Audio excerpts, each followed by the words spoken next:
Welcome, everyone. My name is Gail Shields-Miller, and I am an advisor to BigTent USA. At BigTent USA, we are steadfast in our commitment to defending our democratic values, the Constitution, and the rule of law. Our goal is to empower you with facts, guidance, and calls to action so you can become a stronger, more effective advocate. So tonight, we are very honored to welcome two stalwart democracy warriors to BigTent USA, Representative Adam Kinzinger and Reed Galen.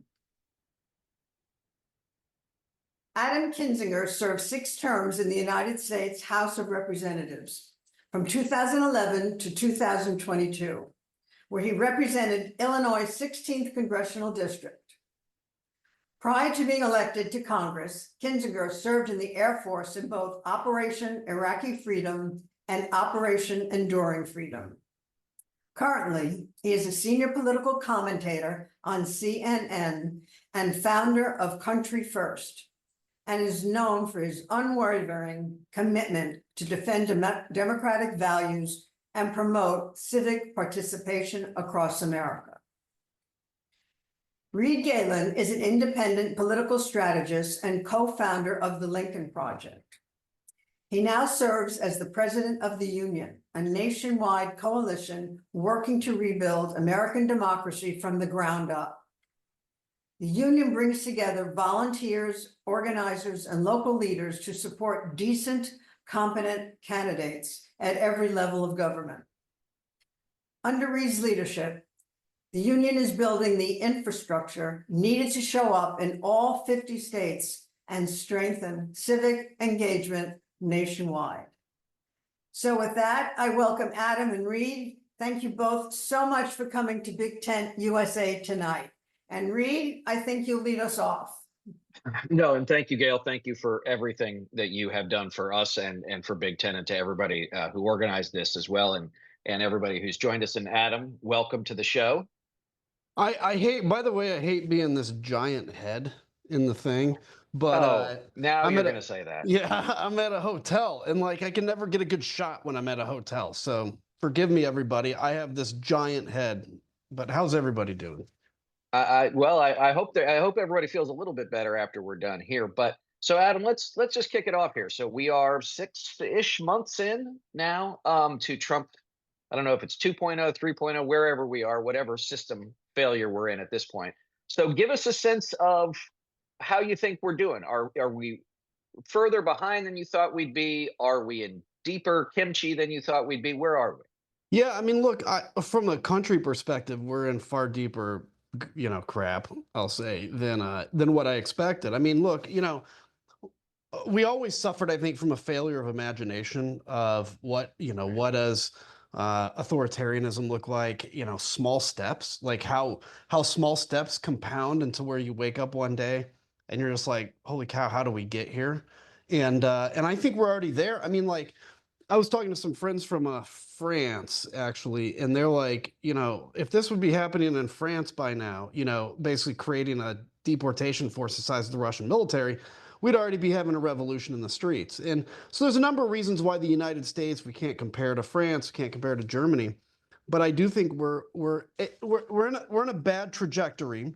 Now, I'll also say the thing that concerns me, Reed, and I know it concerns you too, is just every day we cross new norms. And once you cross a norm in politics, you never get it back, right? Once you get rid of the filibuster, you'll never re-invoke the filibuster. Once you get rid of, once a person says bullshit the first time in public, now every politician now says this in public. So you never can put the cat back in the bag. And I worry about what we've done to our political system. I worry about what our kids are seeing and what kind of a system they're going to grow up to lead. And also in our kind of democracy movement, I would say, we're kind of on track for what I was hoping, but I do think we have a lot of work to do. What's your thoughts on that? Because I'm curious on that end too. Well, it's interesting you mentioned the kids, because I was thinking about this. I heard somebody say this the other day, that we now have children, my children, right, who have only ever known the Trumpocene era, as I like to call it.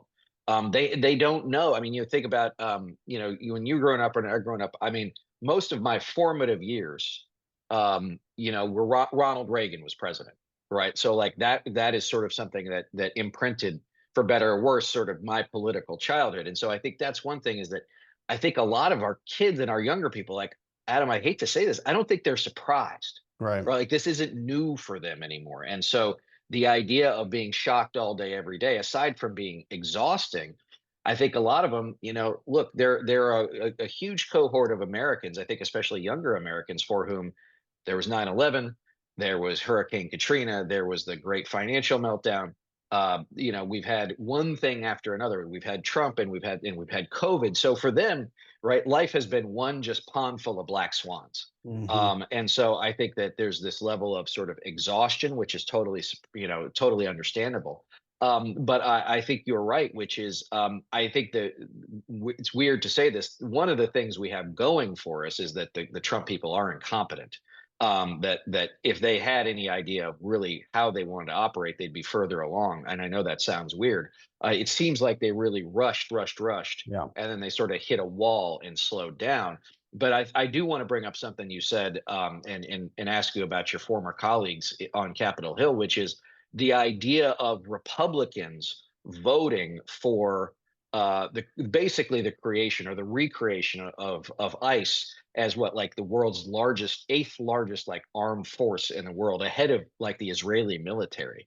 And I know that there's a pretty strong, like the Rand Pauls of the world felt pretty strongly about pulling back from from military stuff, but those same libertarian-ish people now, $180 billion, all these people, thousands, tens of thousands of officers that have to be hired. And of course, as you know, having been in the military, the more people you need, the further those standards are going to drop. And now it just seems to me that the tenet that you and I came up with, which was, individual liberty is paramount, is just out the window.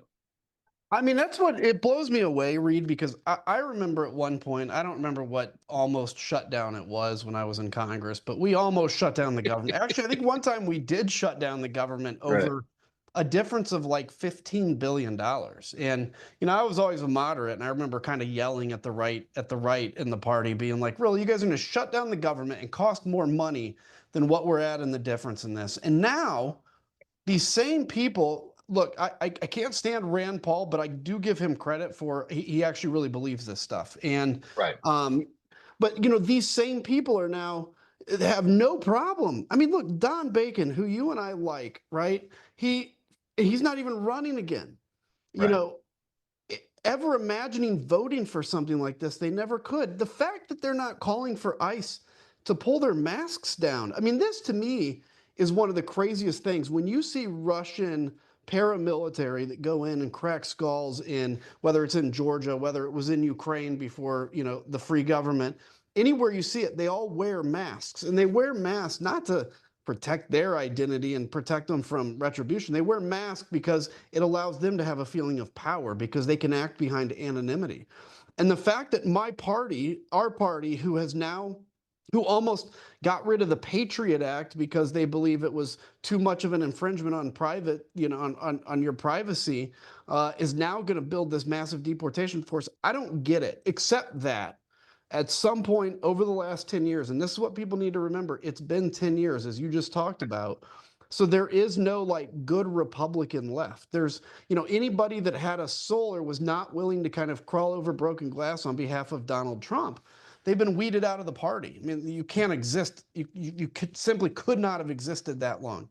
And so that's what we see. And I just think, Reed, and I'd be curious your thoughts on it. I don't know if the Republican Party that we ever knew in our lifetime will ever go back to being what it ever was, because the muscle memory is so gone. It might get closer to conservatism again. I don't know. It's certainly not conservative now. Well, no, and to your point, that it was a party, whether you agreed with it or disagreed with it. Generally speaking, what it stood for made sense. And also remember that as Republicans and Democrats were having very, very difficult political and policy arguments, they were all predicated on the same ideas, right? That maybe if you wanted to get to goal X, the argument wasn't whether or not we should do X, it was how we were going to get there, right? Mhm. It was a methodological issue almost. Now it's, we have one party that still, tries to hold on to the values of what the United States is and what we want it to be, and the other one's talking about like what's the weather like on Mars today, right? Like it doesn't even make sense. And I think that was one thing that we talked about a little bit. And I don't want to get too off kilter about this because I think we'll get it in the Q&A too. But I think that what we've seen with the Jeffrey Epstein stuff this past couple of weeks is really indicative, because for the folks on the call, you have to understand that it's not just about whether, I mean, everybody knows that Jeffrey Epstein was a loathsome human being, and Ghislaine Maxwell is a loathsome human being. And there are dozens, if not hundreds of victims of young women who will never be made whole, no matter what happens after this. But remember that for so much of Trump's MAGA base, that the Jeffrey Epstein thing was more than just whether or not this was a bad guy or who was on a list. It was foundational to the movement, to the idea of QAnon and Pizzagate, and that Democrats were, hiding babies in basements, and that they were traffickers, and that the Republicans were going to end the deep state, that they were going to peel back this onion of all of this ugliness that had been happening. And then it turned out like, oh no, like we're going to do that too. And that's why I think you see this upswelling. Steve Bannon said the other day, like, this could cost us 40 seats next year. Not Mhm. because Republicans or MAGA Republicans will suddenly decide they want to vote for a Democrat, but just because they will stay home theoretically in droves. Because remember, as you know better than anybody, a lot of these people are folks who were pretty much disengaged from the political process until Trump showed up, right? And they have certain foundational pieces. And I think that's why we've seen so much of this trouble coming from Bondi and Bongino and all these other people. Let's just be clear too. None of these people should have any public service or responsibility whatsoever. But I'd love to get your sense as someone who had to suffer the slings and arrows first as that moderate Republican, and then having to navigate MAGA as it came online. Yeah, I mean, look, I started really paying attention to the conspiracy side of this, I would say, and Right. really when COVID kicked off. And I mean, look, I was steeped in the conspiracy growing up because I was raised in like, and we left it, but I was raised in kind of those evangelical circles that, the UN black helicopters were always on the edge of the Antichrist, that kind of stuff. And that, by the way, Right. people need to understand how much that has actually infiltrated Republican thinking. And Yeah. this idea, when they say globalist, a lot of people think, oh, well, that's a anti-Jewish thing, and it is for some people, but for a lot of people, it actually has to do with the end times and the Bible and one world government. And so the reality of it is, the thing that is driving these people are the conspiracies, but the conspiracies are part of something bigger, which is a cultural battle. I mean, you can't go through the years of Rush Limbaugh, the years of Fox News, the years of what we have now, that have developed this machinery to turn culture against each other, to make liberals the enemy, not your competitor in thinking. Liberals are the enemy. They're worse than Russia. They're worse than China. And you do that for 30 years, and eventually what you're going to spit out is a conspiracy-driven movement, and somebody like Donald Trump is going to come along and take that. And that's why it's so important for like what you and I are doing, and what a lot of the people on the call are doing, or look at or interested in, is we ultimately look. I would love to get back to where we could have disagreements and actually debate them on the floor of the House of Representatives. That is a luxury that unfortunately we don't have right now. Um, our real fight right now is against the forces of authoritarianism. And what does that mean? It means in this big tent thing that we talk about, we're going to have people that are former Republicans. We're going to have people a little to the right of the spectrum, a little in the center, a little to the left, because ultimately the goal here is we have to get to 51% or 50.1% so that we can take back the levers of power. And and Trump on the Epstein side of thing has peddled in this conspiracy. I could read all his tweets. I have them on my phone. I was just doing CNN on this. He has peddled in these conspiracies. And guess what? You live by the sword, you die by the sword. Right. And I'm going to tell you, the facts are, look, I never believed any of this stuff. I mean, I knew Epstein was bad. I figured he killed himself, and I figured there's probably not much in the files, except Donald Trump's screeds on Truth Social in the last 2 days have made me wonder what's really going on. But he is looking at a real serious damage here. And I don't know. This isn't the end of MAGA, but this is a crack. It is, and I think that's really important too, is that it is a crack, but we should not underestimate Trump's ability to get them back Yes. in line, right? You And can I already saw. Yeah, go I'm ahead, please. I'm sorry to mean to interrupt, but like when he says this is a conspiracy of the Democrats and Comey and whatever that created the Epstein thing, we obviously know that's not true. 98.97% of people that watch him say that know it's not true. But what he's doing is he's giving a talking point to his base because he believes, and it's true, if you say a lie over and over and over again, it either becomes reality or it becomes confusing enough that people just disengage on that. That's what he's doing. That's what he's really good at. Well, and there's one additional piece of that, which is giving his followers an escape hatch to not have to have that cognitive dissonance of saying he's lying to us, Mm-hmm. right? Give me someone to blame. Okay, it could be Pam Bondi, it could be the Democrats. I don't care, but give me someone to blame that isn't named Donald Trump because I Yep. can't handle that, right? And they don't want to handle that because, again, it goes back to this idea of the leader principle. MAGA doesn't have an ideology. MAGA is whatever Donald Trump says it is on a given day. And we're talking about this now because, again, electorally, and we could talk a little bit about this in the Q&A, you could target those very deep MAGA voters and saying the Republicans, not Donald Trump, but the Republicans are trying to cover up Epstein. The Republicans in Congress are doing this. The Republicans, they don't want this out. They don't want this out, right? Because, again, you're not going to get them to come across the line for a Democratic candidate, but if you can turn them off enough, right? And you look, turnout in 2022 was 44% anyway. Maybe it'll be higher next year, Adam. I wouldn't count on it at the moment. But again, you don't have to turn off many of those kinds of voters, right? Starting now, not starting September of next year, but starting now to say, you know what, to hell with it. I don't know whether it's true, whether it's not, but I didn't like this to begin with. I don't want to do it now. I don't want to do it anymore. And I'll just stay. Yeah, and one of the things that is really worrisome to me, and you know, this is where I'm very critical of the messaging of the Democrats. I mean, I think we see now how good Nancy Pelosi really was at messaging because we see what the lack of Nancy Pelosi is.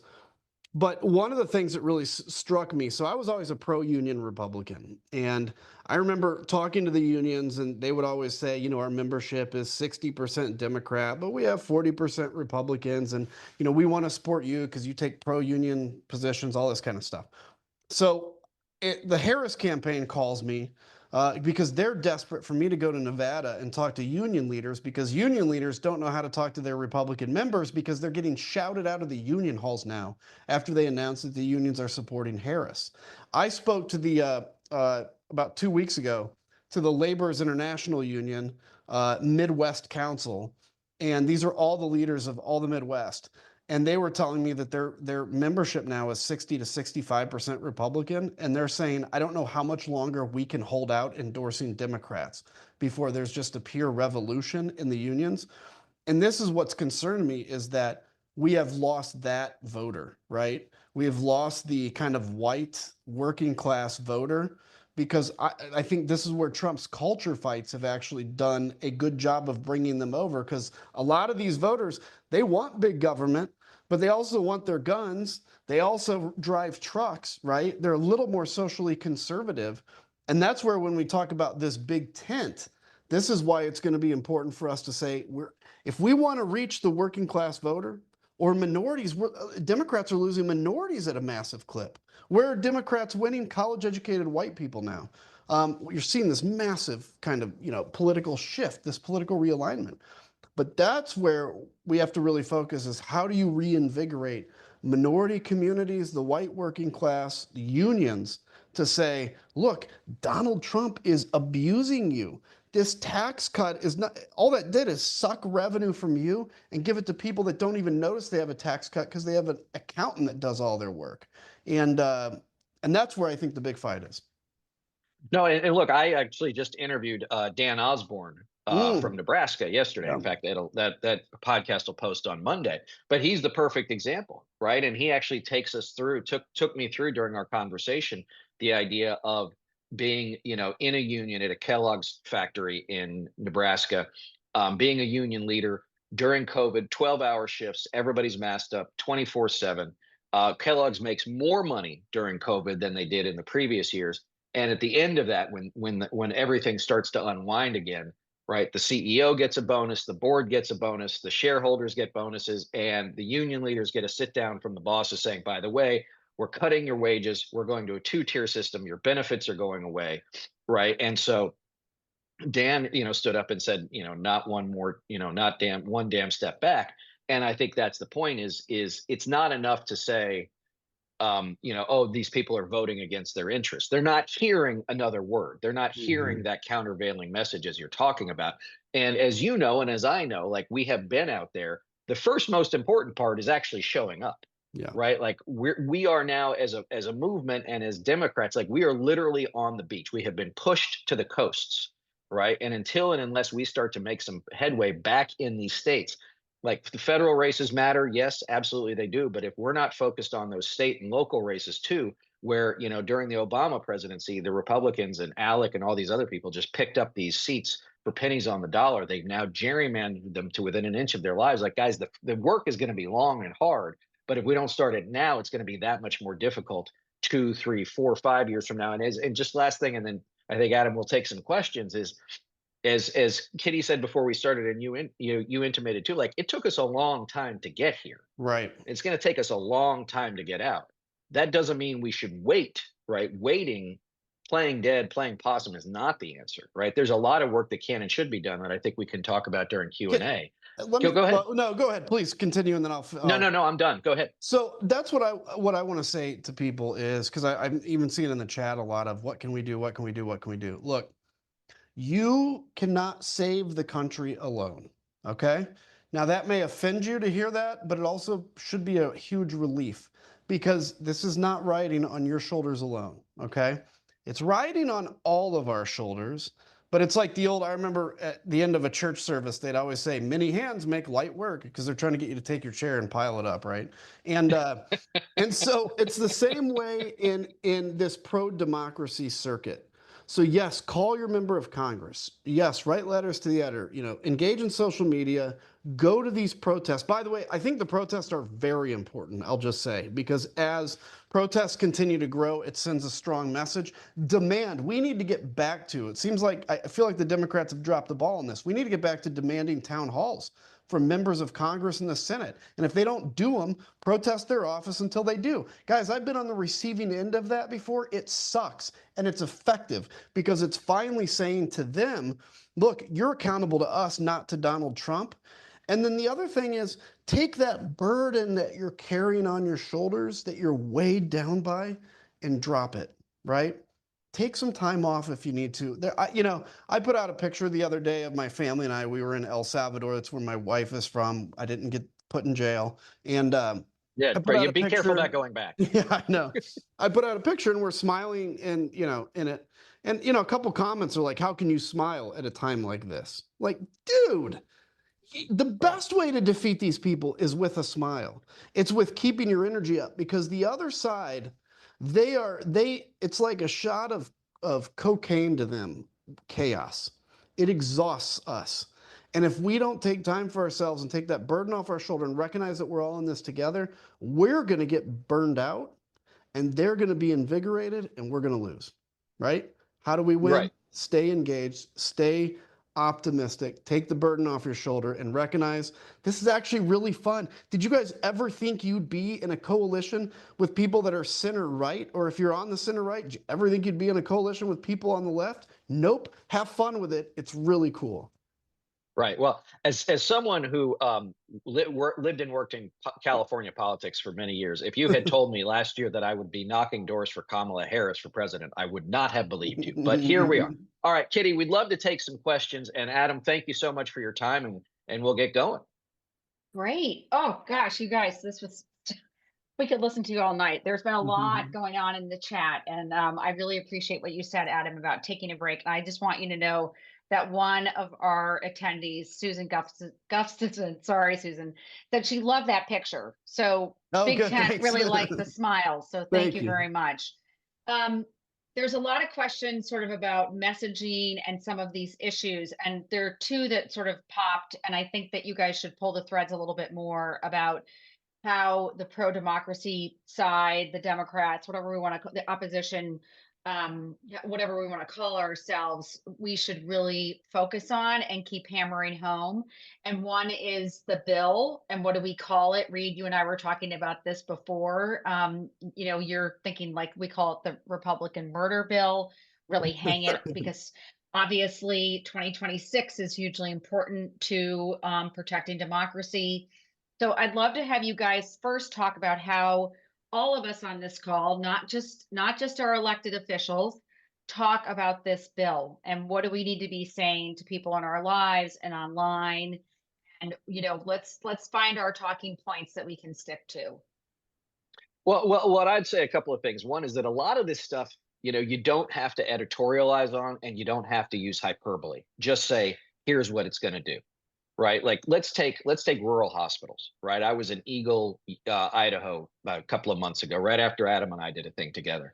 And a lot of people came down from more rural parts of Idaho, like their labor and delivery units in those rural hospitals were already shutting down. 25% of OBGYNs have already left the state of Idaho. That's only going to get worse as these things go. So you don't have to say, can you believe this? You just have to say, did you know this happened?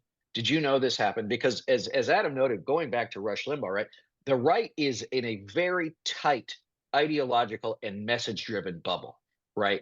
And it is a very difficult thing to pierce from the outside. So you just have to keep after, keep after, keep after.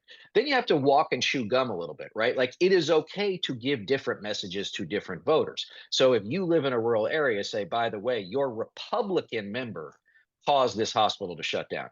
If you live in a high-end swing district, you can say Republicans are so insane, they're going to wreck your 401k, right? Like it's okay to do that. The other part too, and I'll let Adam get to it because he actually had to deal with this stuff in office, is it sounds counterintuitive, but a lot of the times invoking Donald Trump it only hurts your cause. A friend of mine did some research earlier in the year, and they found that if you asked a Republican, how do you feel about an issue? And they said, I'm at 50%.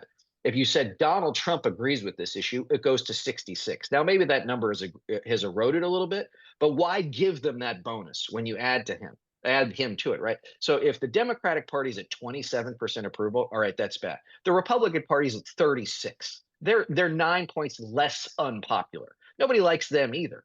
So don't give either the party or its candidates the big troll of Trump to hide behind. Put it on them, blame them for what's happening. But then the flip side, and I promise I'll stop, is when you get in office, what are you going to propose? What are you going to do? Because as we saw last year, unfortunately, guys, just saying Donald Trump is bad isn't going to do it. Yeah, can we paint a vision again for the country? Honestly, I feel like there's been nobody to paint a forward-looking vision for the country in a long time. Let's paint a vision. That vision, by the way, I'm going to go here for a second, is not identity politics. And if you want my opinion, it's stay away from identity politics. We believe everybody should be equal. I don't care who you love. I don't care what you identify as. You should feel equal. And then we talk about the things that affect people every day. Because the hyper focus by some on identity politics has created a lot of animosity within the Donald Trump crowd. Love me or hate me for saying it, and you can ignore it or listen, but if you ignore it, I think it's at your own peril. So that's the one thing I'd say on the big, ugly, fugly disaster, whatever we're calling it, the murder bill. Look, a couple of big things. Obviously, the rural hospital's huge. I was on the committee that dealt with rural hospitals. We always dealt with these critical care hospitals. And for the Republicans to now be on the lead of shutting them down is egregious. And the Democrats, and frankly, need to be finding every story in every paper about every hospital that's going to close and hang that around that Republican's neck.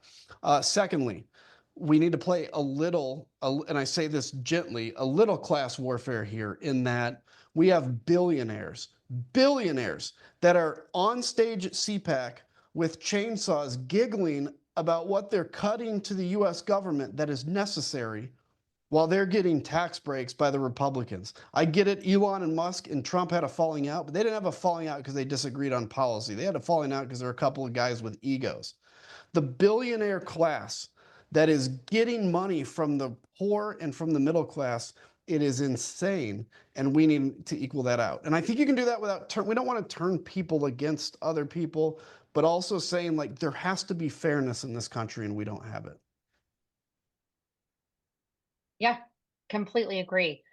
So the other big topic, and you guys have already addressed this, but it's clearly something that I'm hearing a lot of former Republicans like yourselves saying we cannot let it go, is Epstein, Yes. because it seems to be a fissure in MAGA and a little bit online, and seeing some folks like burn their MAGA hat and all this stuff. So if you guys were working, Adam, if you were running as a Republican, and Reed, if you were working for Adam in 2026, and like, okay, I gotta flip that. Hang on.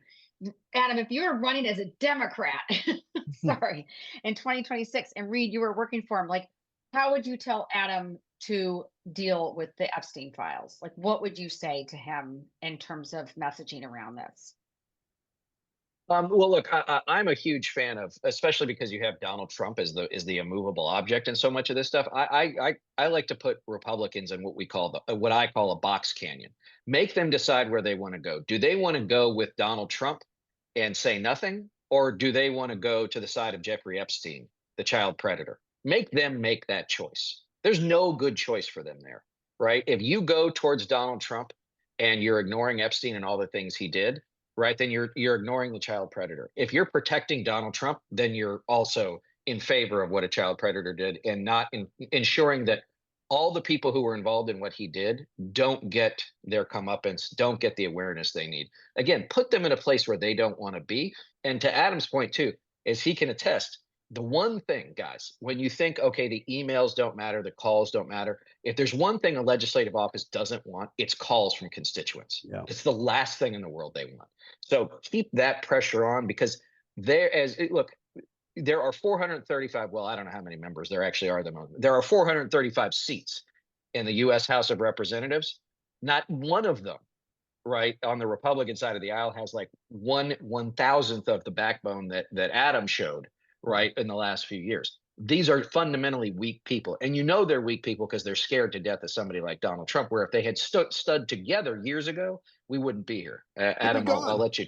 Yeah. He'd be gone. I could talk for an hour about why Donald Trump is still politically alive, and Kevin McCarthy, and we can go into all that. Let me just say about Epstein, I think I'm going to give you guys a quick primer on this, because I think a lot of people that don't swim in conspiracy circles on the right don't understand how powerful this is. In 2018, somebody joked, or whenever Epstein hung himself, 2019 or whatever, there was a joke going around where people would say Epstein didn't kill himself. And the joke was because Hillary Clinton always kills her opponents, and Bill Clinton was part of Epstein, and so Hillary did it. It started out as a joke. Then some guy said it on Fox News. And then it took on a life of its own, where this alt-right crowd began talking about Epstein, except instead of saying, gee, I wonder what pedophiles are on the Epstein list, it became every Democrat is on the Epstein list. I mean, Reed, you've been called pedophile, I'm sure. I've been called pedophile. It's become Yes, a they sent mail stand-in. pieces to my home, and all of my neighbors calling me that. It was terrific. Yep. It does two things. Number one, it actually cheapens the fact of what pedophilia really is, a disgusting, sick crime. But it demonizes the opponent. Like, I mean, I honestly, if there was a real pedophile in front of me, I'd probably beat him close to an inch of his life. So it demonizes people. And so this became a religion on the right.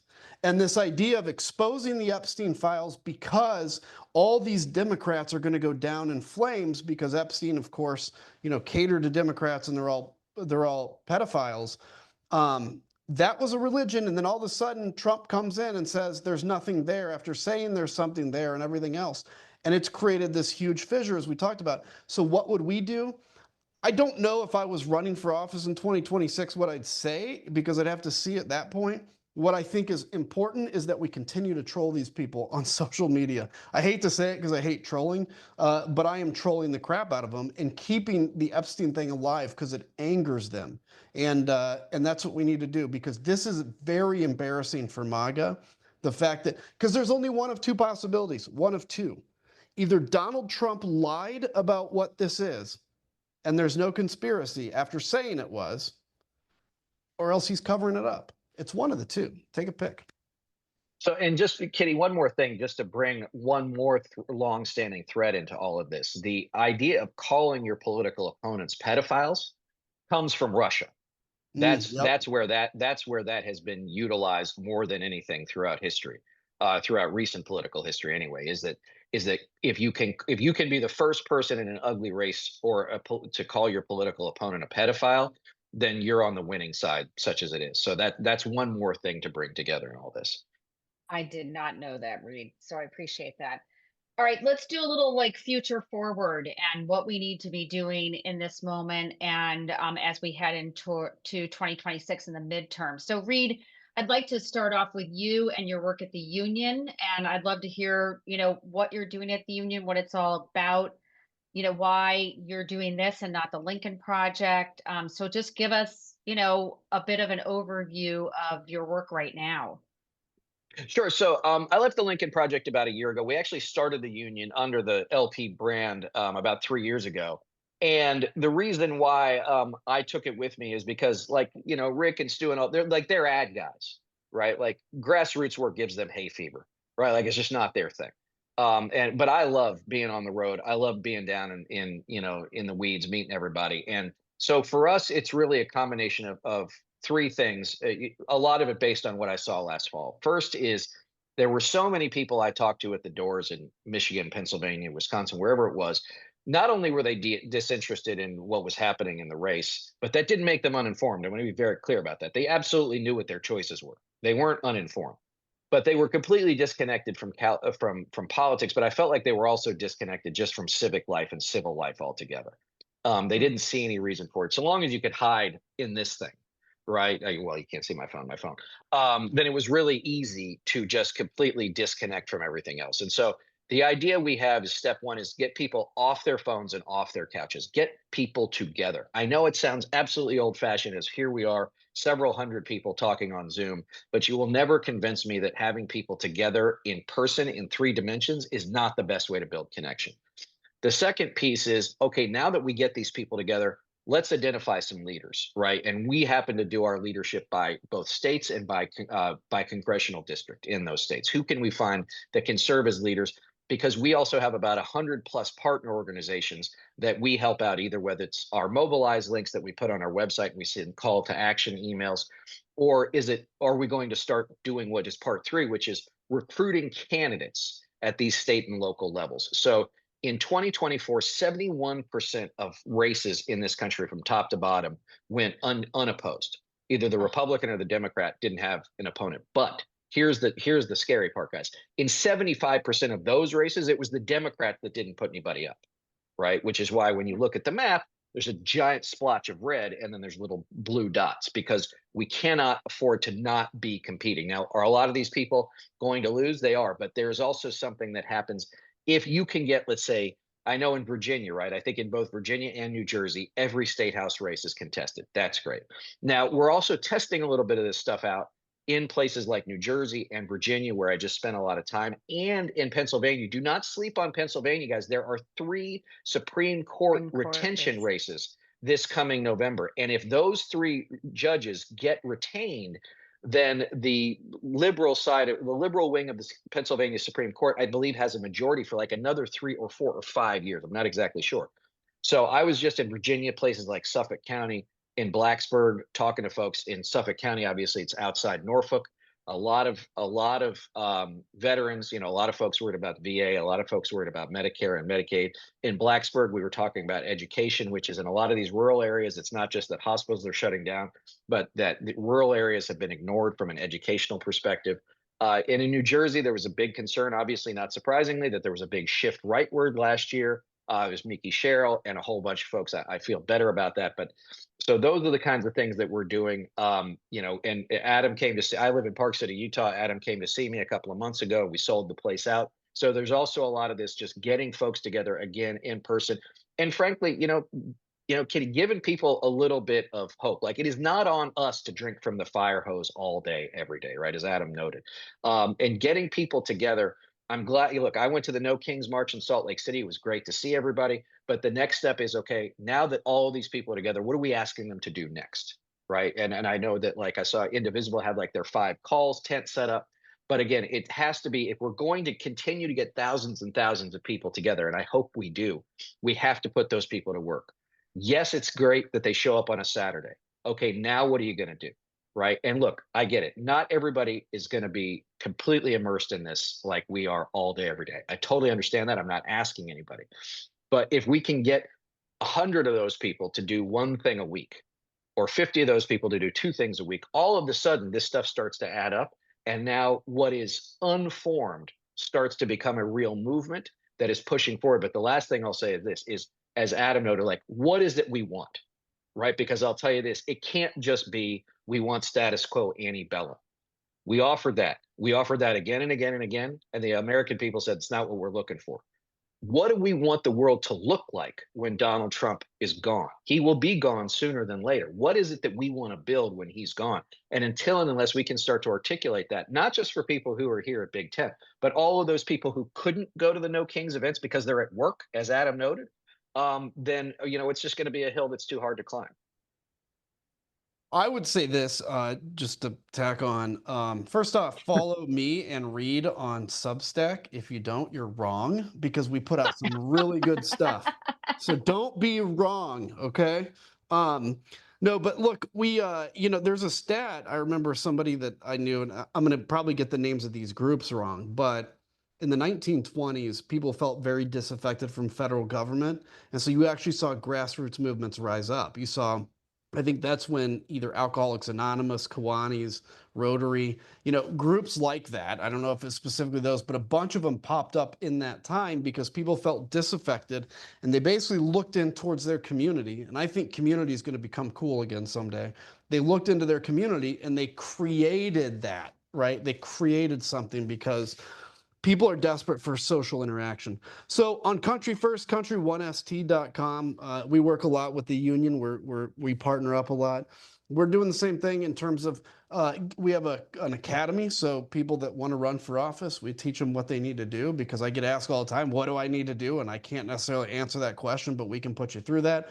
On the political side, we've done something called Primary First, where we actually help to defeat Madison Cawthorn in North Carolina by encouraging Democrats to vote for the more moderate candidate against him.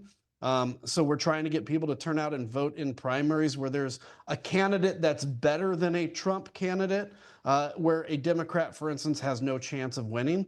And vice versa, I guess. And so we're going to do that kind of stuff and continue to target those races. And I'm going to be working a lot to get Democrats in, because Democrats have got to win the House and take a shot at the Senate. So country1st.com, we got a bunch going on. And again, the union and Country First work together really well. That's great. That's really exciting to hear. And I think anytime we hear that people are collaborating and working together, which is why we wanted to have you two come to BigTent, it keeps all of our inspiration, our hope. We all feel better, I think. Adam, I did want to ask you a question from one of our attendees, Joseph Layson. He says, what can a veteran do when after discharge, he's told he did not get his benefits? So I know this is specific, but I really thought we should just make sure he knows what to do. Look, I'm now a disabled veteran because I've retired from the Air Guard. And I assume you're probably talking about like VA disability in some cases. That's usually what people are talking about, or retirement benefits, whatever. What can you do? You've got to call your member of Congress, even if it's a crappy Republican. Every member of Congress has a caseworker. If they're not responsive, try your senators, but they all have caseworkers that work these issues. And so if you think you were wrongfully denied benefits that you deserve, and you're having a hard time getting through, don't hire lawyers yet, because there's a lot of people that will get you to pay $1,000, $2,000 to represent you. Go to your congressman first and see what you can get done. Thanks for your service too. All right, thank you. I appreciate that. And there's a lot of appreciation for both of you in the chat. I wanted to ask you guys a personal question, because you've been at this for a long time. You guys have both been so outspoken and just so stalwart in your opposition to Donald Trump and to MAGA and to supporting our country. Are you still surprised at what we're seeing? Are you like, how do you feel about the Republican Party? Adam, you just went out on such a limb when you were on the January 6th committee, and the Big Tent community could not be more appreciative and Thank you. proud of your work and what you did. We did our best to highlight every single thing that you guys accomplished in the story that you told of January 6th. So I just would love to know, like, where are you guys personally in this fight? Because you've been at it a lot longer than I think a lot of us on this call. Look, thanks for saying that. I've come to realize I went through, like, after I got out of Congress, after the January 6th stuff, I really had to take inventory of myself and, where the wounds were, because I lost a lot of friends. My co-pilot in Iraq told me he was ashamed of ever flown with me. I had members of my family that disowned me, not my immediate family, but, a little more distant. And I realized when you're in the middle of a battle of war, you don't get like post-traumatic stress. It's always when it's over. And I realized when this was over, the damage it took. And but that's okay, because every person, when they get elected to Congress, they imagine that they're going to go out someday doing something like standing alone, being Mr. Smith Goes to Washington, and 99.9% of them are too cowardly to actually do it, even though they imagine in their wildest dreams that they could. I had a chance to. And, I'll be in history books, and I'm not saying this arrogantly, but when I want to talk to my son, who's 3.5, about, like, what does it mean to do the right thing, I'll be able to look at him in the eye and tell him what it means. And he won't be able to go to his history book and say, yeah, but what about here, Dad, what you did? So in a way, I feel honored to do it. I will be honest with you, every day it crosses my mind, I should just walk away and quit, go fly for United or something like that. But very quickly, I'm like, no, you know what? I'm still in this battle. I still love what I'm doing. I still believe in this. And I am still every day as shocked as I was on day one that the Republican Party is where it is. It has not worn off on me. The pain, the shock has not deadened. I am still as shocked as I was on day one. What about you, Reed? Um, yeah, I mean, look, I grew up in the Republican Party. My dad worked on Capitol Hill, right? I went to the National Republican Congressional Committee instead of summer camp, which is probably why I turned out the way I did. Dork. Adam's been there. It's not, yeah, I know, and it's not that different from when you had to go there. But I too, like, lost a lot of friends. And it's crazy to think, Kitty, that, like, I have some friends who are in the West Wing right now. And for me, part of it is how cheap their Yeah. loyalty was, that they just decided, okay, well, this is the path to power or to prestige, whatever it is. As far as the Republican Party is concerned, like, I left 10 plus years ago. As far as I'm concerned, it politically should be burned to the ground. It has ceased to be anything functional, pro democracy, pro American, anything. It has very little left to offer the American people, other than further pain, suffering, and, frankly, from my perspective, my biggest fear, to be honest with you, Kitty, is not that Donald Trump is going to do the wrong thing. I mean, he always does the wrong thing. Is that he's going to do something that gets us all in trouble we can't get out of, right? That his incompetence is what concerns me the most. And so, like Adam said, there's that famous quote from George Patton, right, in the movie. Is like, well, son, when your grandson is sitting on your knee, what are you going to say? What did you do in the Great World War II? And you won't have to look at him and say, well, I shoveled shit in Louisiana, right? So, like, there is a part of this, and I think, I don't know if it was Adam or Gale that said it. Like, if I have to be alive and I have to be in this fight, like, bring it on, right? Yeah. There's no place I'd rather be. And to Adam's point, there are times I went to Australia for 2 weeks in April for vacation, and there was a very strong pull to sit at the beach 9,000 miles away and say, you know what, it's been a great run. Maybe I'll just sit here and sip my flat white. That does sound nice. I mean, but I'm glad you came back, Reed. I'm really glad you came back. Me too. Yeah. So we did get a really interesting question, and both of you might have experienced this, but how do you, or have you been able to embrace people who have woken up and sort of realized what's happening on the right in MAGA and the Republican Party. And like, this is from Steve Messenger. And what have you Oh, hi, done Steve. yeah, what have you done to welcome people back into your life if they have, in fact, acknowledged? Thank you for that question. That's a great question. Here's the thing that has disappointed me. Reed wrote a story about this.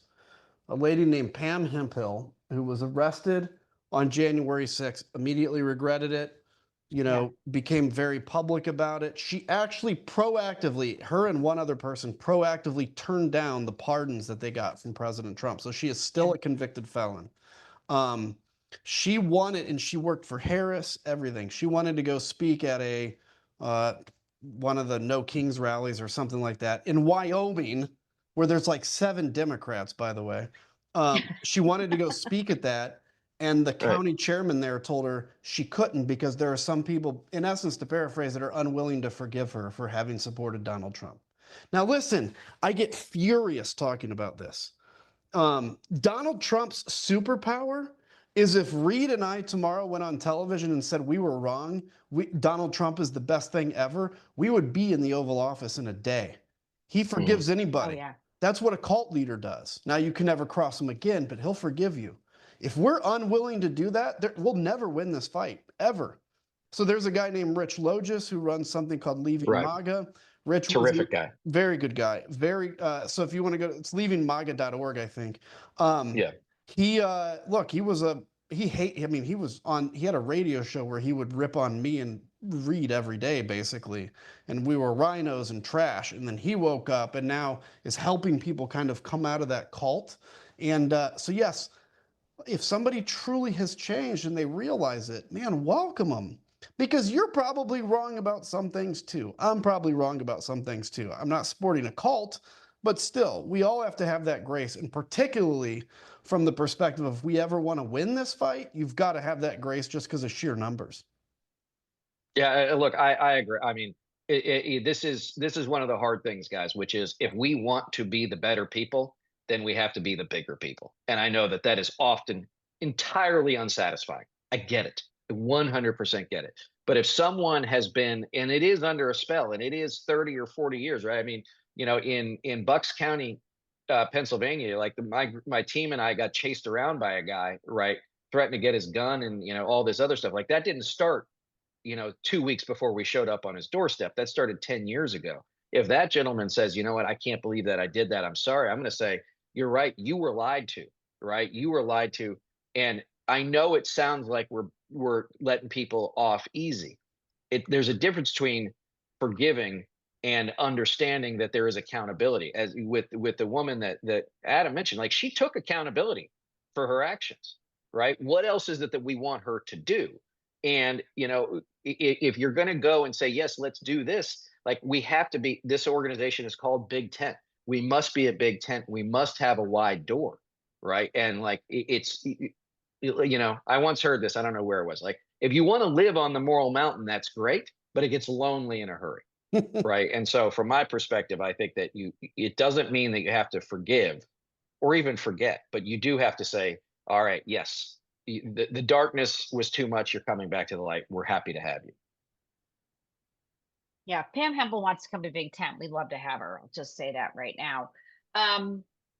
Well, we're getting to the end of our time. I just would like to hear from each of you anything you want this community to know. There's so much gratitude for both of you in the chat and from everyone who's been on the call with you and listening to you. So maybe a marching order or something that's giving you hope. Oh, I do have to ask one question. What are your favorite bands? And then we'll get to the hope part. That someone asked that early on. Favorite band, Adam Kinzinger, go. Right now I'm kind of into One Republic and Odessa, which is more like kind of dancey, but kind of into those right now. That's Okay, Nobody needs to see him dance, though, just so you know. No, I'm I pretty don't know. good He's at got it, moves. man. I'll tell you what. He's got moves. He's got some moves. We can tell. All right, Reed, what are you listening to? REM is my favorite band. Automatic for the People, 1992 is the greatest album of all time. Okay, you're my age. I can tell. All right, so send us out with a word of hope or what you want us to do. What are our marching orders and I do hope you'll both come back to Big Tent. So, Adam, I'll let you go first. Yeah, look, I don't have a lot of words except to say I've seen your nice comments. And by the way, you'll be surprised to know this. I've never once, maybe once, never, except for the one time, I've never had anybody come up at me and yell at me in public, which is crazy. Reed has. I haven't for some reason. Everybody comes up and they say nice things. And I say that not because it shows that people I think outside of the internet are still have decency. I mean, there's obviously people. I was in the airport today. I'm sure there were people that didn't like me, but they had decency or shame, I guess. I think we're still a great country. And every time we've faced really tough challenges, we've always come back. My grandfather stared down the Nazis. You know, many of your family members did the same thing. My generation responded after 9/11. All the sacrifices for 250 years in this country has led to this moment. And I refuse to be part of the generation that lets this country fail. I refuse it. If my grandpa can stare down the Nazis, I can stay engaged in politics and refuse to let the enemy win. So that's what I would say. Okay, Reed. Listen, Kitty, thanks to you and everybody and Adam for joining us. I mean, the one thing I would say is I do a lot of events. I go a lot of places in the country. Here's what we need. We need more outreach to people our age and to people south of 35 years of age. Every time I go someplace, I'm happy to have everybody come out, but like we are skewing older, we have got to get younger Americans tuned in. Millennials and Gen Z now make up 45% of the population. That number literally goes up every day. They will be more and more of an electoral force. And I think right now they are just at sea, and who could blame them, as I noted at the top. And so for me, it's if you have a younger family member or a younger coworker, or there are friends, or have friends, kids, get them involved. They have every right to be cynical. They have every right to be skeptical. We don't have every right to not try and get them in. So to me, that would be part of it. And also, please go to jointheunion.us. We got events everywhere, meet and greets, candidate town halls. We're working with a lot of local candidates to help get them over the line, in both Virginia and New Jersey, as I mentioned, and then obviously into next year. That's great. Yeah, thank you guys so much. We really appreciate it. We hope you'll come back to Big Tent. There'll be a lot to do in 2026, and we can't wait until then. So good night, everyone.